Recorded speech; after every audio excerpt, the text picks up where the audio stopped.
22/6/2024 இன்றைய தேன்துளிகள். இனி கொடுமை உன் தேசத்திலும் அழிவும் நாசமும் உன் எல்லைகளிலும் கேட்கப்பட மாட்டாது.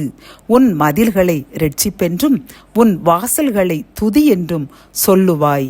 ஏசாயா 60 கத்தோலிக்க வேதாகமம். உன் நாட்டில் வன்முறை பற்றியும் உன் எல்லை பகுதிகளுக்குள் பாழாக்கலும் அழித்தலும் பற்றியும் இனி எந்த பேச்சும் எழாது. உன் மதில்களை விடுதலை என்றும் உன் வாயில்களை புகழ்ச்சி என்றும் அழைப்பாய். ஏசாயா 60 கர்த்தர் தாமே இந்த வசனத்தின்படி நம் மதில்களை இரட்சிப்பென்றும் நம் வாசல்களை துதி என்றும் சொல்லி நம்மையும் நம் சந்ததியையும் மகிமைப்படுத்தப் போகின்ற கிருபைக்காக நன்றி கூறுவோம். ஆமேன்.